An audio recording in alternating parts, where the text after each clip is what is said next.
Hey, sports bettors, thanks for stopping by. My name is Boyd. I teach beginner and struggling sports bettors how to use positive expected value, data-driven tools, as well as a roadmap, a custom roadmap that we put together, individually with you and help you identify all the bets in all the markets and help you quickly elevate yourself as you get educated. And speaking of that education, if you take the scorecard app down below, it's a customized personal quiz. It's a 25-question quiz. They'll immediately give you an answer, kind of where you stand, your strengths and weaknesses as far as the education piece of the betting world. So if you're interested to kind of see where you rank and see where you are, make sure you hit that link down below. It's really, really cool. Now, today's video, I get the question all the time, hey, Boyd, how many bets should I need to place today? How many bets should I be doing? And how many bets is smart? How many bets is not smart? All those questions about, bets and numbers per day and that kind of thing. And today's video is covered with Alex Monahan. Alex is one of the co-founders of OddsJam, and he does a really, really good job of explaining in depth what the keys are to how many bets you'll be making in a day.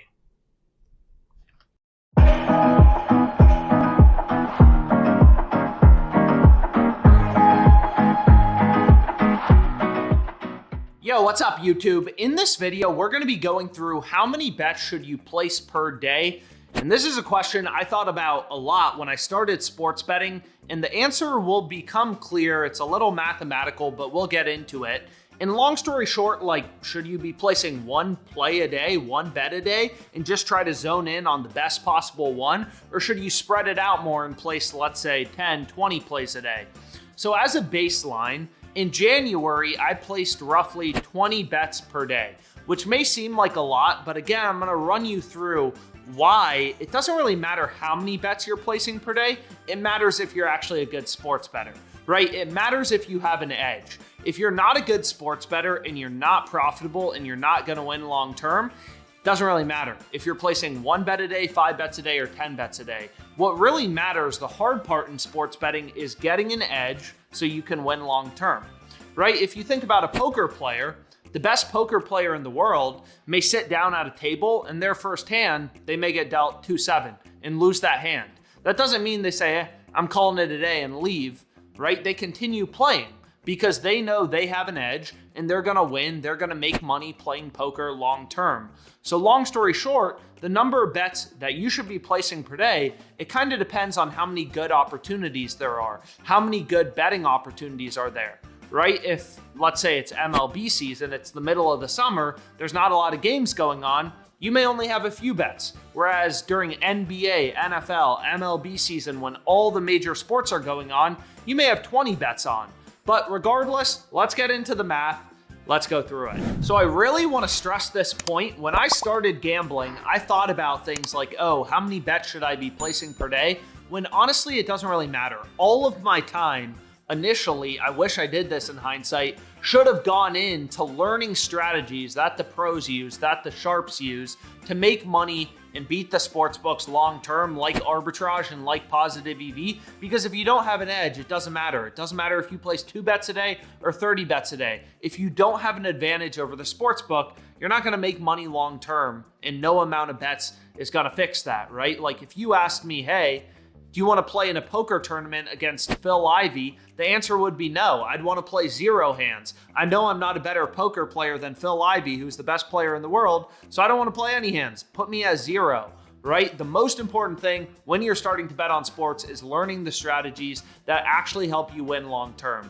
But besides the point, I'll kind of show you why it's beneficial as a sports bettor, assuming you have an edge, to place as many bets as possible. So let's just say, for the sake of example, you only bet on things, or we're only betting on things that are plus 100 odds. So when you're betting at plus 100 odds, you're getting even money. You're betting 100 to win 100 in profit.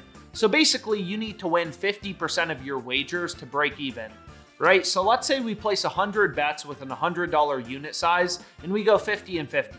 Well, 50 wins, 50 losses, they cancel out at plus 100. So, we didn't make money, we didn't lose money, our net profit is 0. If we go 60 and 40, we're up $2,000. If we go 40 and 60, 40 wins, 60 losses, we're down $2,000. So basically 50% is the break-even win probability. When you're betting at plus 100, you have to win above 50% of your wagers to be profitable long-term.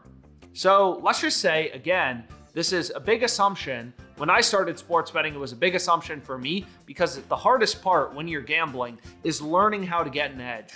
But let's just say on our bets at plus 100 odds, we're able to win 53% of our wagers. So that's good, right? We're going to be profitable long-term betting at plus 100 if we're winning 53% of our bets. So how does that translate based on the number of bets, we're making per day to what our profit's going to be and what our likelihood of making money in a given month is going to be?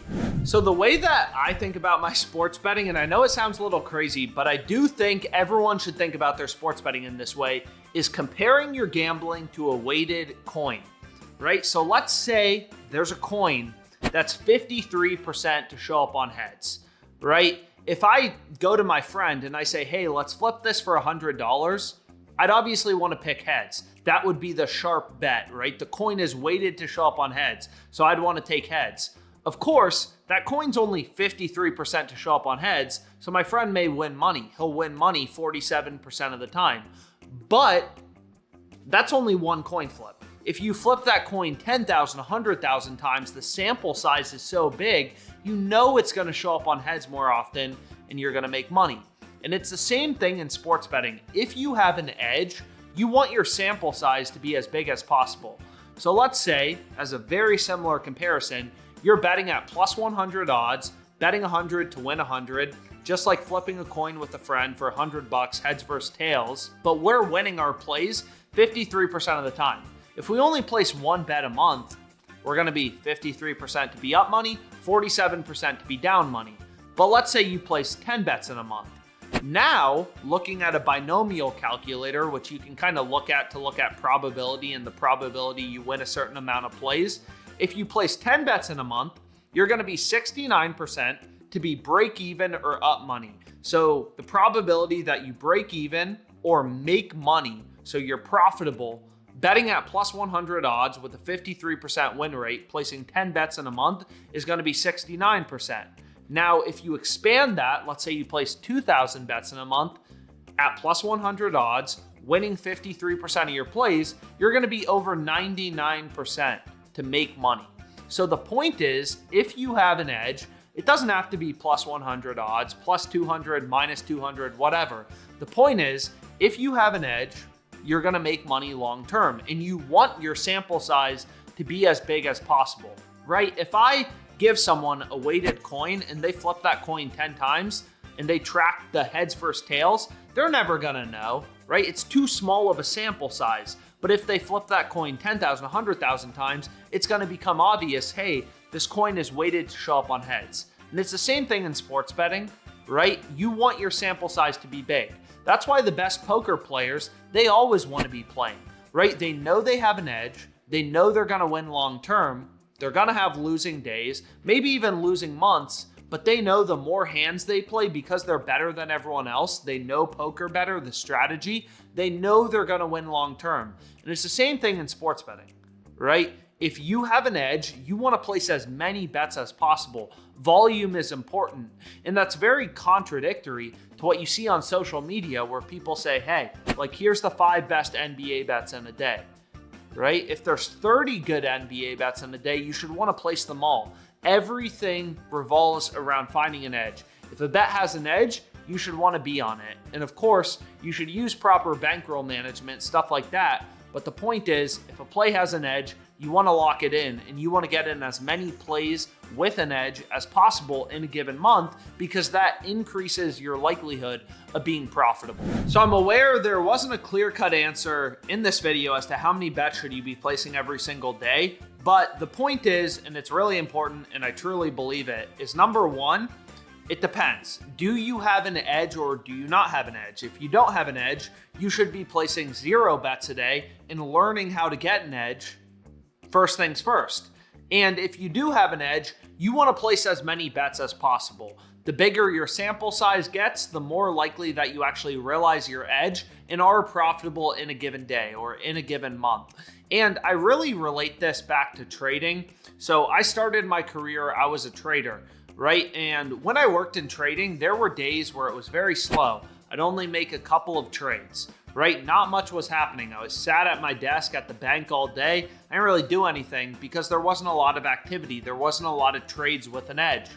And then there were days where there was a lot of volatility in the market, and I would make hundreds, if not thousands of trades in a given day, extremely busy days because there was a lot of opportunity, right? The more plays that you bet with an edge, the more likely that you're going to be profitable in a given day, month, whatever.